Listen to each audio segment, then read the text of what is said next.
Hello and welcome to the Atlantic.Net hosting Hangout on Air presented by Atlantic.Net.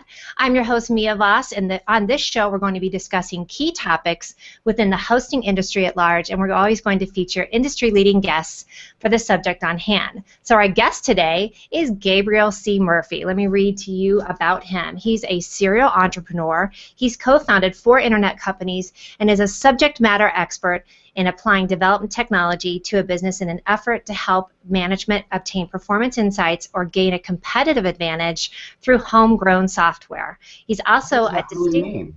What does that mean? And we're going to find out from you. No, all these big 50-cent words for you. I love it. You also have a distinct insight on the world of hosting and hosting companies, particularly as they apply to HIPAA. And for those of you who don't know that, but I bet a lot of you do, that is the Health Insurance Portability and Accountability Act of 1996. If you're not scared already, you're going to be... Gabriel's going to give us the info. So welcome to the show. It's great to see you. Thank you. Thanks so much for having me. Absolutely. So, of course, on our first show, we're going to be focusing on the HIPAA compliant hosting, which, as we were talking about in the green room, and as we all know, is extremely crucial, especially when it comes to hosting for HIPAA. It's been, I'm sure for you, it's been a lot of kind of ups and downs of figuring out what's the best way to stay compliant. So jump on in, Gabriel. It's great to see you. Let's hear what you have to say.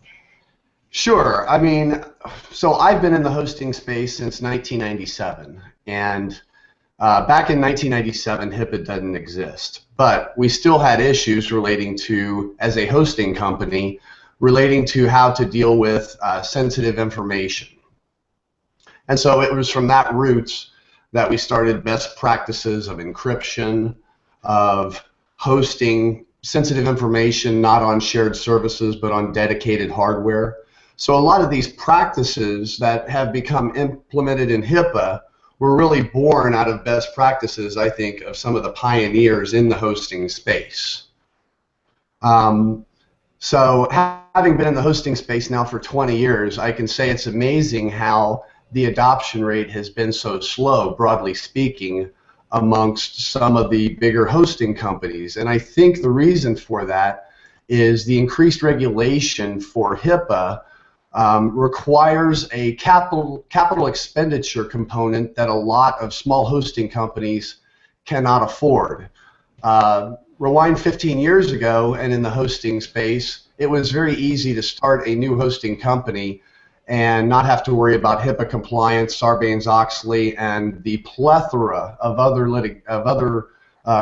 legislation that has come down the pipeline that affects ultimately the end users of these cloud-based services. And so as a provider, it's certainly been interesting to see how, even though we're just in the small chain of custody of hosting this electronic data, how our responsibilities have rapidly evolved over the years.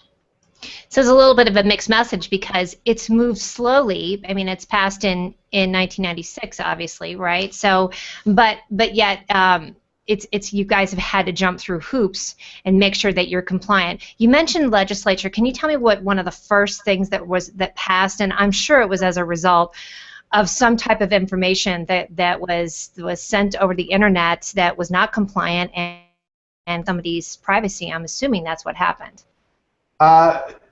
Yes and no. A lot of the initial breaches that you think of today, you think of certain companies that again come out with these major breaches, and it's not healthcare related information, it's credit card data.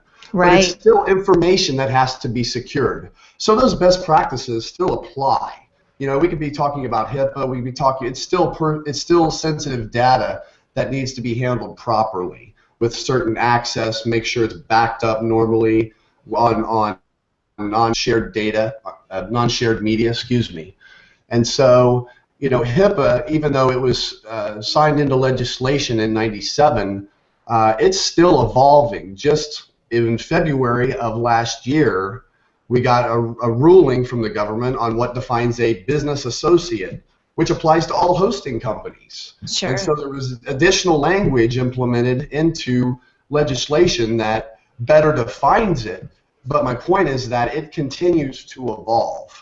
But the overriding theme is that there's going to be more and more regulation, and I think stiffer fines for noncompliance of those hosting providers or business associates that are involved in that chain of custody of the personally sensitive data. So I'm thinking in terms of, like, think about legislation for OSHA, which is the Occupational Safety Hazard Act. Same thing, it's just going to start as it goes by, which unfortunately makes things a lot more tough just to do business in general. That's right. You know, I dealt with a platform that I built out 10 years ago for COBRA compliance. This platform was going to be the first COBRA compliant outsourced platform. And this was 10 years ago, so very revolutionary. But the amount of regulation you had to deal with to try to lift these platforms that are developed on a private network out into the cloud and make sure all the while they are compliant is a lot of work. So, quick question for you. We're going to backtrack a second and get back into it. How specifically did you get involved with? I know you said you've been in this for 20 years, but with the healthcare and with HIPAA, how did that come about for you? Yeah, so it was going back to Communitech. It was a web hosting company that I started. I sold it to web.com in 2002. Mm-hmm. And then I was the SVP of web.com for a couple of years. And during that couple of years, the company was very acquisitive. We ended up doing 8 transactions for about $150 million. In that process, we looked at a number of hosting companies, one of which who specialized just in healthcare as a vertical. So they got very good at figuring out how to implement best practices right down to the type of SSL encryption they used for their certificates, down to password practices and just corporate policies altogether.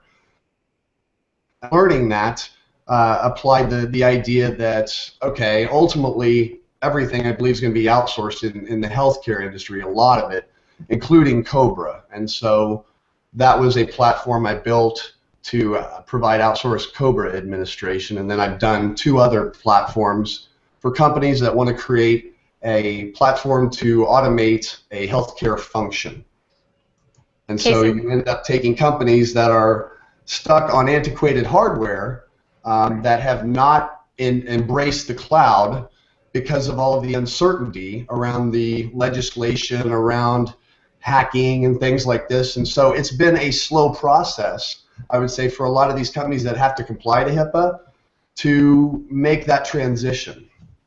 It's shocking. If you asked me 15 years ago, I would have never dreamed that the opportunity still exists for, frankly, hosting companies to differentiate on the basis of HIPAA providing the things necessary for HIPAA compliance.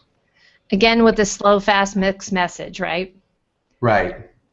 And he goes back and forth. And in case anybody was wondering whether Gabriel had any experience in that, now you know why he's so well versed in this, especially with HIPAA. So here's another question to go back to our thread. So is the constant evolution of HIPAA as a result of the evolution of HIPAA a result of constant evolution of hosting services and technology in general?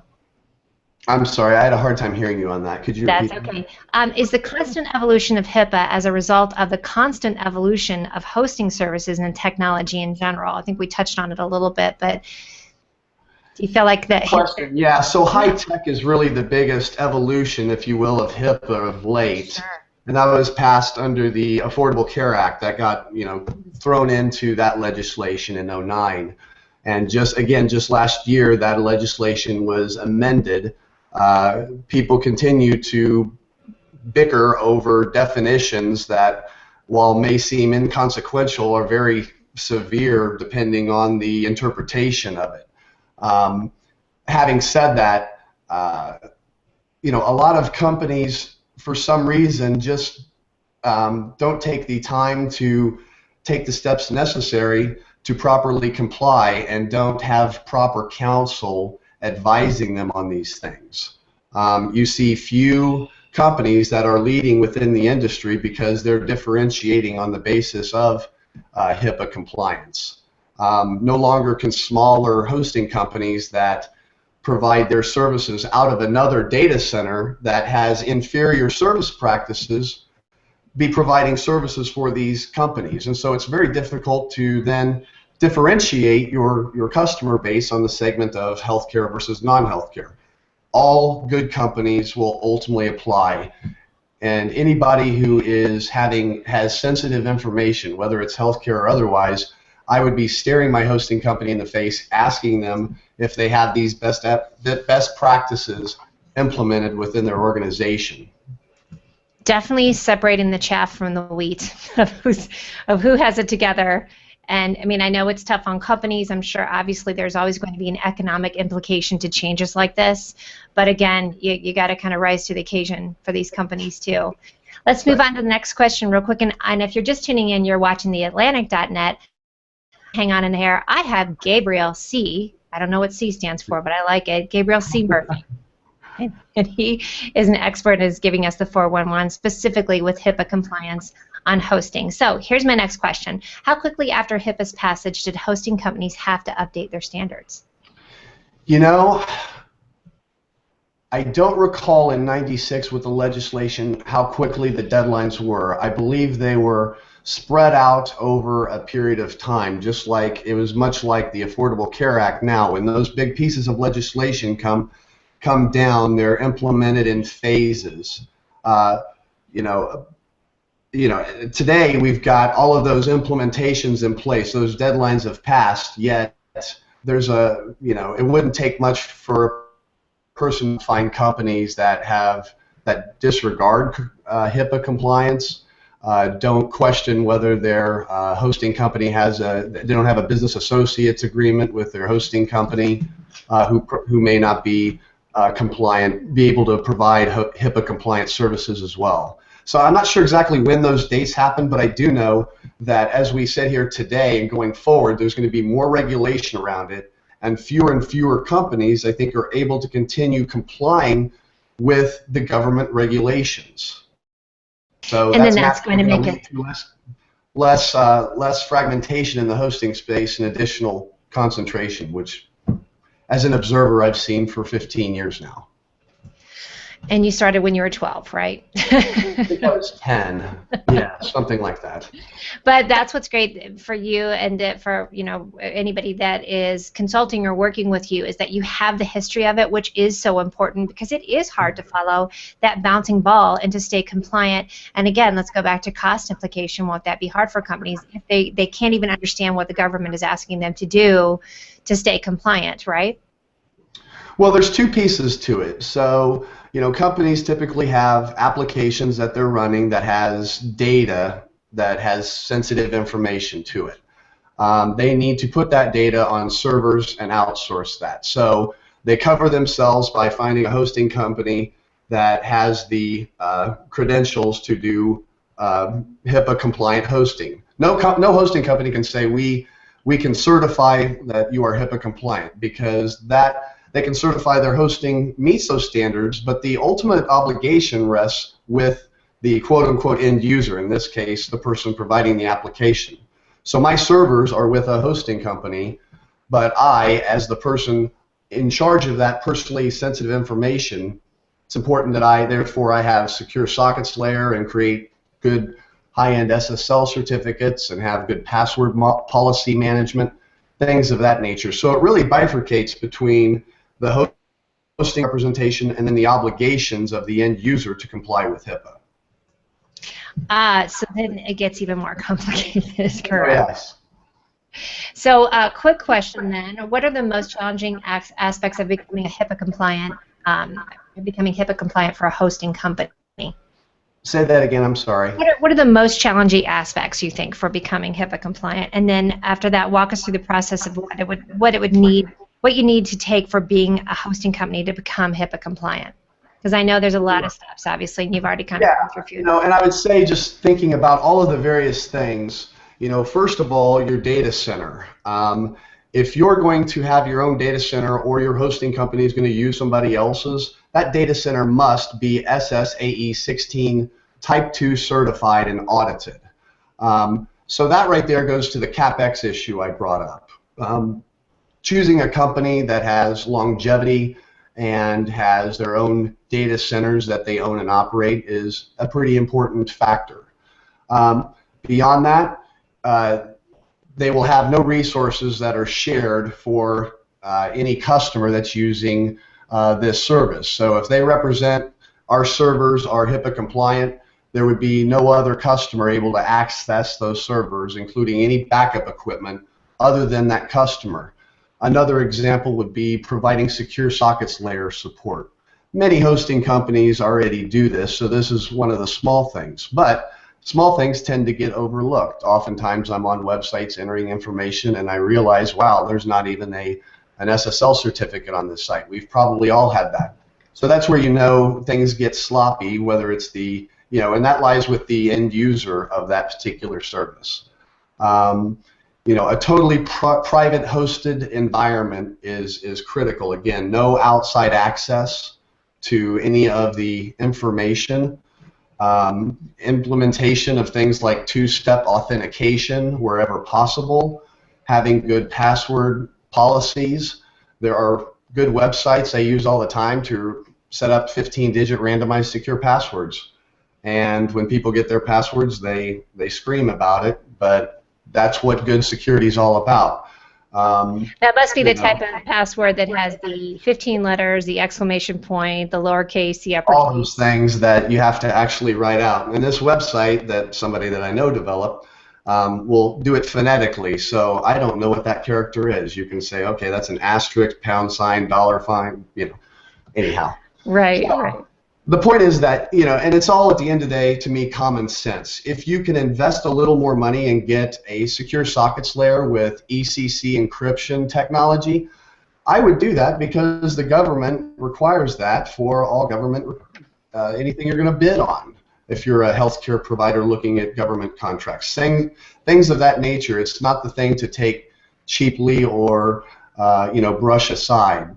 So antivirus protection is another thing that the end user has to be in charge of. So having a good IT fiduciary in these times is very, very critical for anybody dealing that the government sees as required to comply under HIPAA, which is still a little shaky, ironically.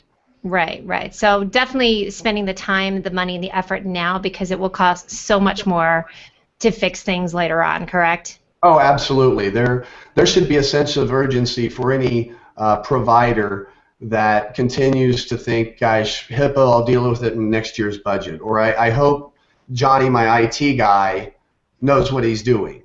Those are the situations that I run into, and I run into them frequently, where they haven't engaged a subject matter expert to help them with these very complex issues, which touch a variety of pieces of legislation depending on their vertical. So, it is extremely important because the fines are going to start coming, just like they did with COBRA. Ultimately, sure, the government gives you time to implement, and then they ultimately fine those that continue to not comply. And that's where we're seeing the HIPAA environment go. More and more consumers are concerned about security. We're seeing these issues all over the place. So I think there's going to be a heavy hammer come down for stiff compliance. So the preparedness now, and certainly not relying on the I hope it's okay plan. That's right. That plan's maybe bought you some years, but the time is now to really take this seriously. So if you're just tuning in, you're watching the Atlantic.Net hosting Hangout on Air, and if you'd like more information about hosting as well as HIPAA compliance, definitely go to Atlantic.Net, who is presenting the show today, and we are talking with Gabriel C. Murphy. All right, I'm going to jump on to another topic. What's the competitive landscape like for HIPAA compliant hosting companies?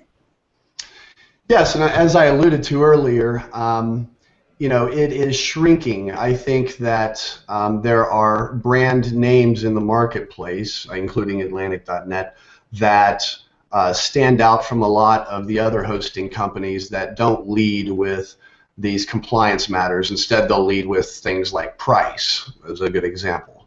And so what I see is the market becoming less fragmented and more concentrated to these names that have built a reputation for providing a solid HIPAA-compliant hosting environment. Because as an application provider, on the other side of it, being the end user, I just want to find a hosting company that I know has me covered. And by signing my BAA and having those representations, then I get to focus on the HIPAA compliance as it relates to me. And I don't have to worry about my hosting environment, because as an end user, I have just as much responsibilities, I would argue, depending on the application, than perhaps anyone else. So trend-wise into what do you see coming down the pike? Obviously, a lot more legislation and tightening up of things. Can you talk more on that, or more trends you see coming? It's going to be interesting with the Republicans taking over the Senate, if we're going to see rollbacks on things, if there's going to be less legislation. One can make that argument. I don't try to speculate on those things. I just believe that public demand for privacy of their information, polls show it's at an all-time high. And those things tend to drive legislative agendas. And therefore, it's my opinion that more legislation is going to lead to fewer companies able to meet those demands, and increased cost potentially of providing those services. What do you think is driving that for people to have more of a demand for privacy? Do you think it's, again, that things have been compromised? I mean, is it something that, let's say I have cancer or something's going on, like if somebody had found out that information, like talk to me about some really basic examples of yeah, I mean, recent examples, we hear of household names that announce security breaches of millions upon millions of credit cards. Exactly. So the Home Depot, the Target, things like that. Right, you'll name it. And so one might sit back in the chair if you're the CEO of a $10 million company that provides healthcare services, EMR, you name it, and say, well, gee, if those guys, have issues, what's that mean for me? And what it means is you need to engage somebody that really has their hands around these matters and feel very good about doing technical audits by third-party companies.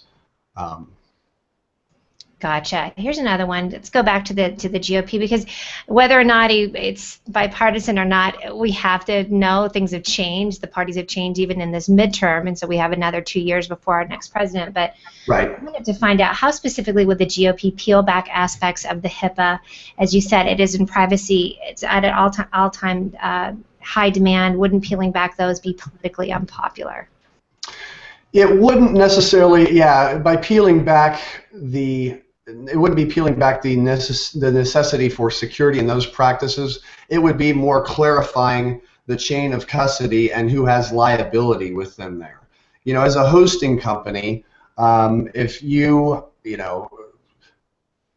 back 15 years ago when HIPAA wasn't around, Communitech was an infrastructure as a service provider, as we would refer to it today, providing only the hardware.